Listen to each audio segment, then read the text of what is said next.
Bonjour tout le monde. Aujourd'hui, je réalise pour la première fois du pain de mie japonais. J'ai choisi la version japonaise plutôt qu'un pain de mie classique uniquement pour une seule chose, le tanzang. Mais dis-moi, qu'est-ce que c'est le tanzang?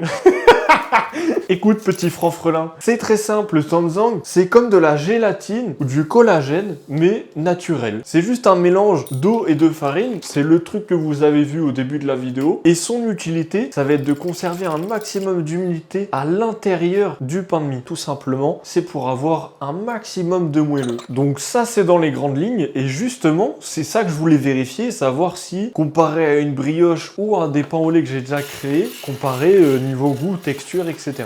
Mais avant de vous parler du résultat, je vais vous parler de la création même du produit. Dans ma recette, j'ai pris exactement les mêmes quantités que celles expliquées dans plusieurs vidéos, etc. J'ai fait mon petit schmilblick. Sauf que dans ma version, bizarrement, il y avait beaucoup trop d'eau de base, ce qui a créé de la soupe. Et j'en ai chié ma race pour créer un réseau glutineux là. Et je l'ai pas eu. Il n'y avait rien, il n'y avait aucun réseau, rien. Et là, vous vous demandez, mais à quoi sert le réseau glutineux? Mais t'inquiète, j'arrive.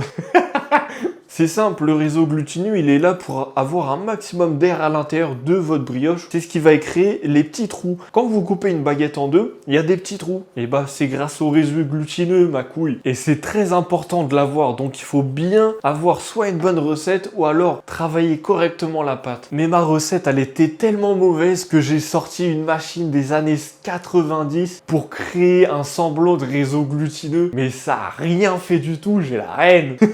Mais malgré tous ces péripéties, j'ai quand même sorti un produit final qui vaut le coup, ou en tout cas qui sort de l'ordinaire. Maintenant, ce qui en est du goût, pour vous dire, la texture, elle est un peu, comment dire, je sais pas si vous avez déjà mangé du mochi, mais c'est un petit peu le même délire. C'est-à-dire que la pâte a rebondi un petit peu entre vos dents et elle colle un petit peu. C'est une texture un petit peu caoutchouteuse. Franchement, c'est différent. Maintenant, il faudrait que je compare avec une autre recette à moi. Je pense que je vais prendre le pain au lait. C'est la version la plus aboutie. Dans la prochaine vidéo, je vais faire un pain au lait de façon et je vous dirai si ça vaut le coup ou pas d'ajouter le tanzang à l'intérieur ou pas. Donc je vous dis à la prochaine pour faire un petit comparatif. Bye.